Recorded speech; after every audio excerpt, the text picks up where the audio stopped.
resources, unlimited resources. We could have 1 trillion humans in the solar system and still wouldn't be crowded. And so then if you had 1 trillion humans, you'd have 1,000 Einsteins and 1,000 Mozarts and 1,000 Da Vincis. And how cool would that be? But we have to go to space. And we have to go to space to save Earth. That's why this work is so important. And we don't have forever to do it. We've now gotten so big as a civilization on Earth that we kind of have to hurry. And so I believe that, that really in a kind of a long time frame, the most important work I'm doing is Blue Origin and pushing forward to get humanity established in the solar system.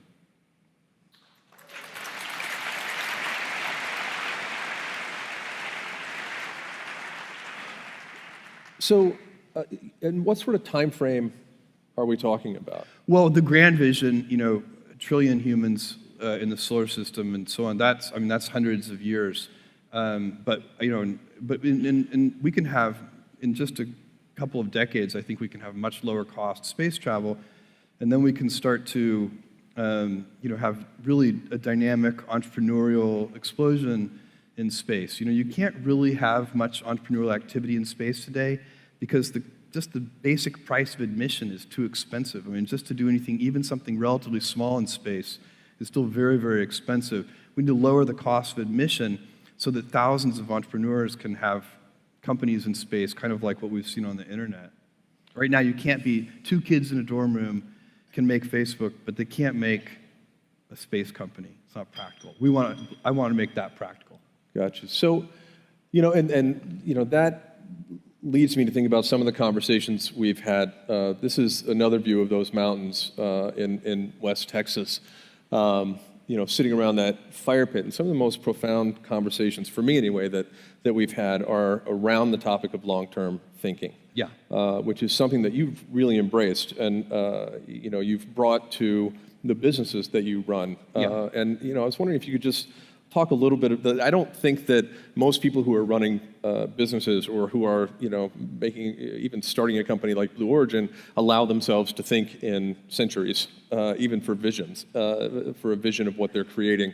Or at Amazon, I know that you've said 5 to 7 year timeframes for experiments that you're running.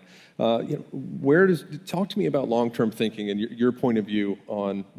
Well, long-term thinking is a lever. It lets you do things that you could not do or couldn't even conceive of doing if you were thinking short-term.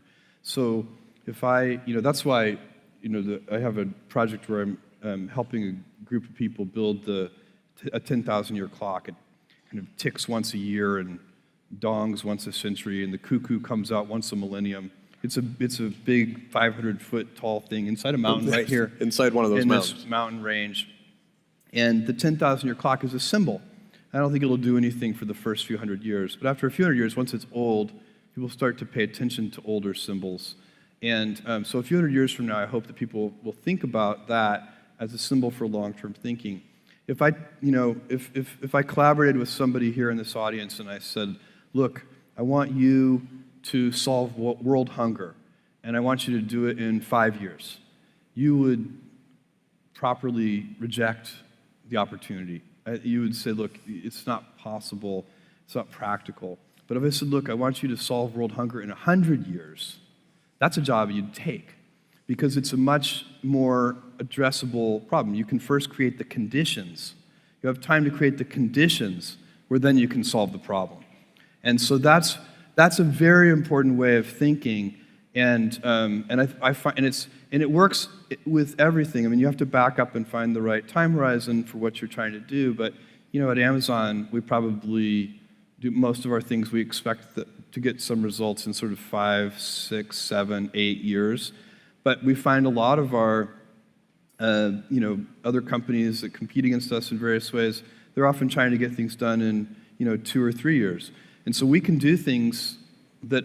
If everything has to work in 2 to 3 years, then that limits what you can do.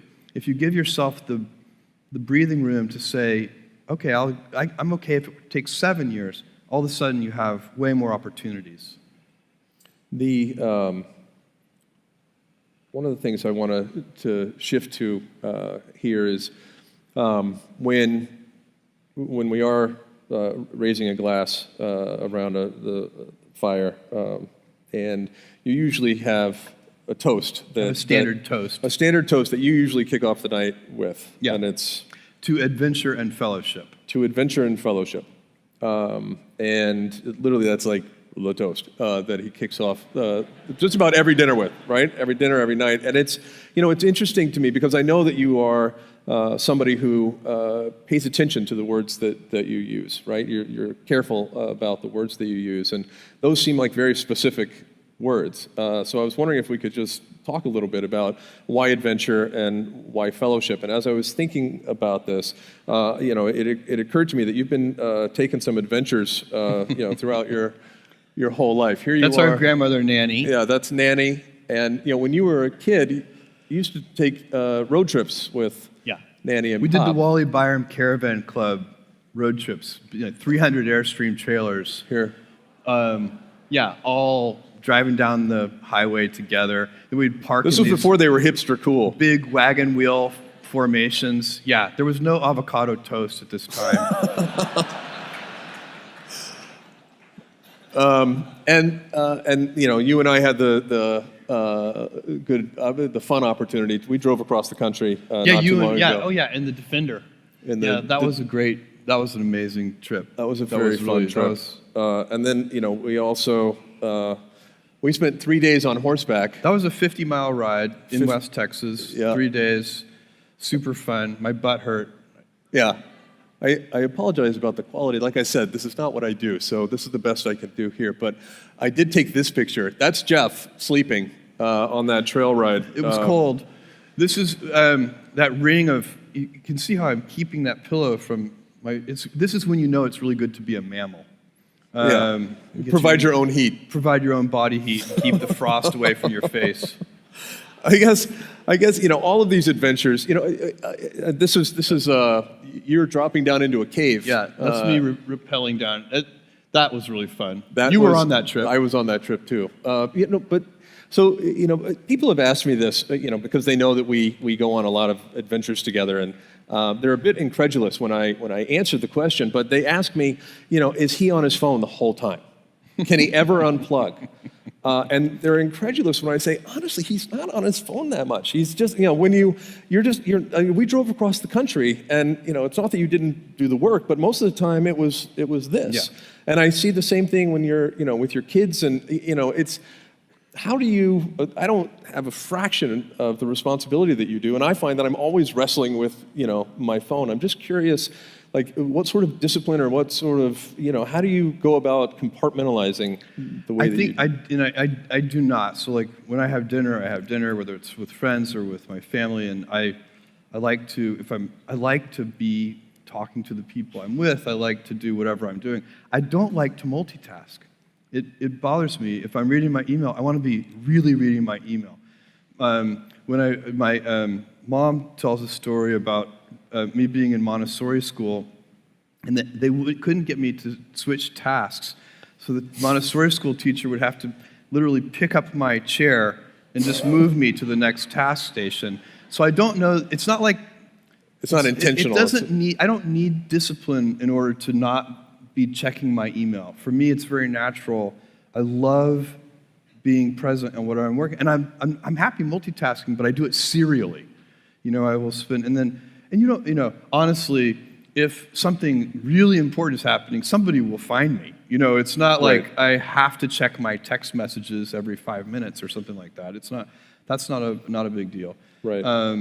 And usually when they do find you, it's rarely to give you good news. Oh yeah, no. If somebody comes and says you need to check your text messages right now, that's got to be bad news. But that's usually, actually, honestly, it's usually a family thing. It's like a medical thing or something. It's like, but it's not. I think that it's probably just a very personal decision. I think some people are very good at multitasking, and so they can do two things at once. And I'm at a restaurant with my wife or something, and we'll see a couple both texting, but every once in a while they show each other their phones, and it seems like they're having a very nice date. So I'm not sure there's anything wrong with that. Right. It's just not how I'm wired. Got it. So going back to this sense of adventure, Can you talk to me a little bit about what the role that adventure plays in your life? And what is it that it brings to you? It's more than just a distraction. Yeah, no, so that when I say to adventure and fellowship, for me, adventure is you can choose. We all get to choose our life stories, and it's the choices that define us, not our gifts. Everybody in this room has many gifts. I have many gifts. You can never be proud of your gifts because they're gifts. They were given to you. You might be tall, or you might be really good at math, or you might be extremely beautiful or handsome, or there are many gifts, and you can only be proud really of your choices because those are the things that you are acting on. And one of the most important choices that each of us has, and you know this just as well as I do, is you can choose a life of ease and comfort, or you can choose a life of service and adventure. And when you're 80, which one of those things do you think you're going to be more proud of? You're going to be more proud of having chosen a life of service and adventure. You see this in your firefighting work and everything else you do, Robin Hood, and so on and so on. And I feel that is, for me, adventure is a shorthand way of thinking about that. Got it. And I think that one of the other things that we've talked about when we talk about adventure is, exposing yourself to new things, right? And maintaining that childlike sense of wonder. Totally. And, I know that, this is important to you, certainly in our personal lives, which is why we do all of these fun things, but it also plays an important role in, how you approach the businesses that you're involved in. If you want to be an inventor of any kind, inventing a new service offering for customers or a new product or anything, being an inventor requires, because the world is so complicated, you have to be a domain expert. I mean, in a way, even if you're not at the beginning, you have to learn enough so that you become a domain expert. But the danger is once you become a domain expert, you can be trapped by that knowledge. And so inventors have this paradoxical ability to have that, 10,000 hours of practice and be a real domain expert and have that beginner's mind. Have that look at it freshly, even though they know so much about the domain.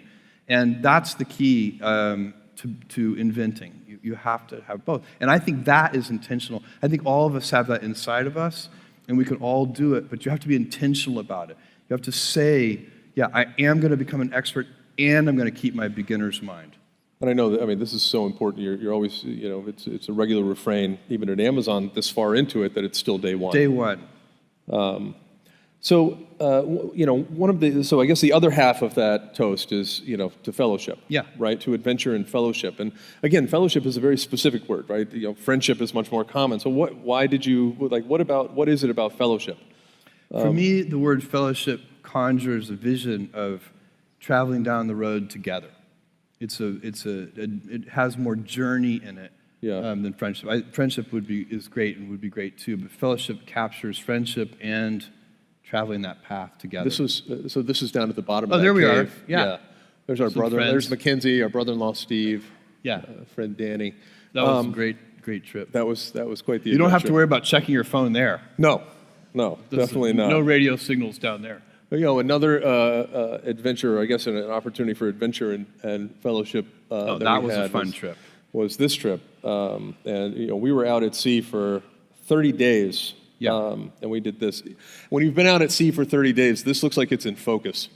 But why don't you, can you talk a little bit about what we were? Excuse me. And by the way, my beard game is very strong. Oh, you're crushing me on the beard game. I don't even try. My beard thing doesn't work at all. Look at that crap beard. But this is the recovery expedition. We went and recovered the Apollo 11, Saturn V, F1 engines from the bottom of the Atlantic under 14,000 feet of water. They'd been resting there peacefully for more than 4 decades, and we did it. It was an incredible adventure. The captain, there were 60 people on the boat, including our mother, Jackie, and she was the only woman on the boat, so it was 59 men and my mom. And when I first got on the boat, the captain came and found me. And this is a big 300-foot boat with a moon pool and diving submersibles, remotely operated vehicles, very high tech. The captain came, a very nice Norwegian guy, and he said, we've never had a woman on the boat before, and I've taken the liberty of removing all of the pornography from the common areas, and I just wanted to make sure that's okay with you. And I was like, yeah, that sounds good. That's fine. That's good. I never did find that stash.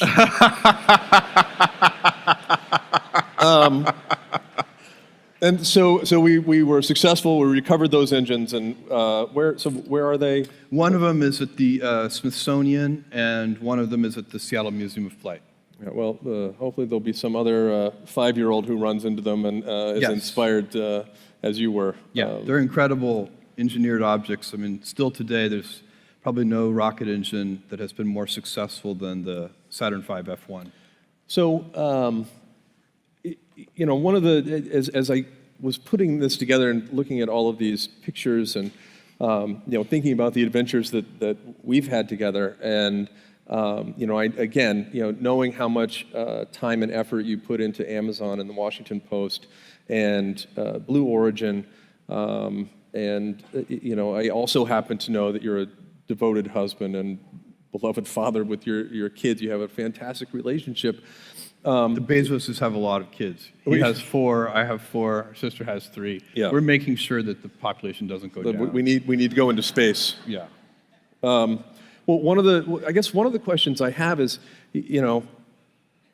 how do you go about establishing that work-life balance that everybody, talks about and thinks about? You live a big life, right? And how do you I get this question a lot. I get it. I teach senior executive kind of leadership classes at Amazon for our most senior execs, and I also teach, or not teach, but I also speak to interns, so kind of all across the spectrum. And I get this question about work-life balance all the time from both ends of the spectrum. And my view is I don't even like the phrase work-life balance. I think it's misleading. I like the phrase work-life harmony, because I know that if I am energized at work, happy at work, feeling like I'm adding value, part of a team, whatever energizes you, that makes me better at home. It makes me a better husband, a better father, and likewise, if I'm happy at home, it makes me a better employee, a better boss, all the things. It's not primarily about, there may be crunch periods where it's about the number of hours in the week, but that's not the real thing. Usually it's about, do you have energy? And is your work depriving you of energy, or is your work generating energy for you? And there are people, everybody in this room knows people who fall into these 2 camps. You're in a meeting, and the person comes in the room. Some people come into the meeting, and they add energy to the meeting. Other people come into the meeting, and the whole meeting just deflates. And those people they drain energy from the meeting. And you have to decide which of those kinds of people you're going to be. Are you going to add energy? And the same thing at home. And the same thing at home. And it's a wheel, it's a cycle, it's a flywheel, it's a circle. It's not a balance. Because a balance, that's why that metaphor is so dangerous, because it implies there's a strict trade-off. And you could be out of work, have all the time for your family in the world, but really depressed and demoralized about your work situation, and your family wouldn't want to be anywhere near you. They would wish you would take a vacation from them. And so it's not about the number of hours, not primarily. I suppose if you went crazy with 100 hours a week or something, yeah, that maybe there are limits, and they probably. But I've never had a problem, and I think it's because both sides of my life give me energy, and that's what I would recommend. And that's what I do recommend to interns and execs. So we're out of time. I just want to say that First of all, thank you all for joining us around the proverbial fire pit.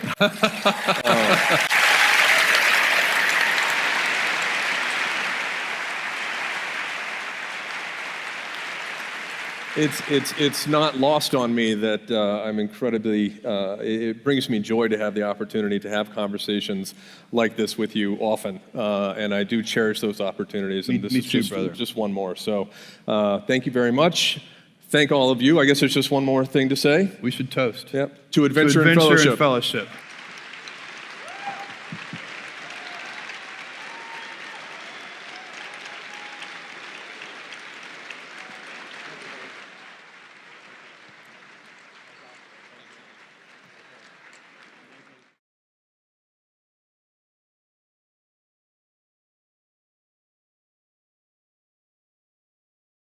Important work I'm doing is Blue Origin and pushing forward to get humanity established in the solar system.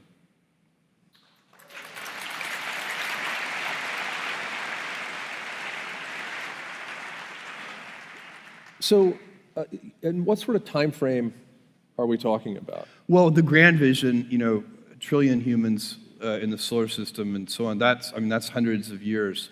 But we can have, in just a couple of decades, I think we can have much lower cost space travel, unlimited resources. We could have 1 trillion humans in the solar system and still wouldn't be crowded. And so then if you had 1 trillion humans, you'd have 1,000 Einsteins and 1,000 Mozarts and 1,000 Da Vincis.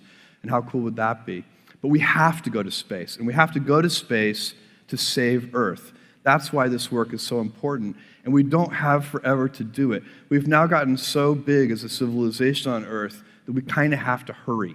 And so I believe that, that really in a kind of a long time frame, the most impactful, and then we can start to have really a dynamic entrepreneurial explosion in space. You can't really have much entrepreneurial activity in space today because just the basic price of admission is too expensive. I mean, just to do anything, even something relatively small in space, is still very, very expensive. We need to lower the cost of admission so that thousands of entrepreneurs can have companies in space, kind of like what we've seen on the internet.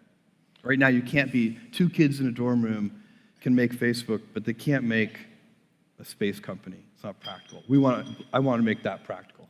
Gotcha. So, that leads me to think about some of the conversations we've had. This is another view of those mountains in West Texas, sitting around that fire pit. And some of the most profound conversations, for me anyway, that we've had are around the topic of long-term thinking. Yeah. Which is something that you've really embraced and, you've brought to the businesses that you run. Yeah. And, I was wondering if you could just talk a little bit. I don't think that most people who are running businesses or who are, even starting a company like Blue Origin allow themselves to think in centuries, even for visions, for a vision of what they're creating. Or, at Amazon, I know that you've said, 5 to 7 year timeframes for experiments that you're running. Talk to me about long-term thinking and your point of view on. Well, long-term thinking is a lever. It lets you do things that you could not do or couldn't even conceive of doing if you were thinking short-term. So if that's why, I have a project where I'm helping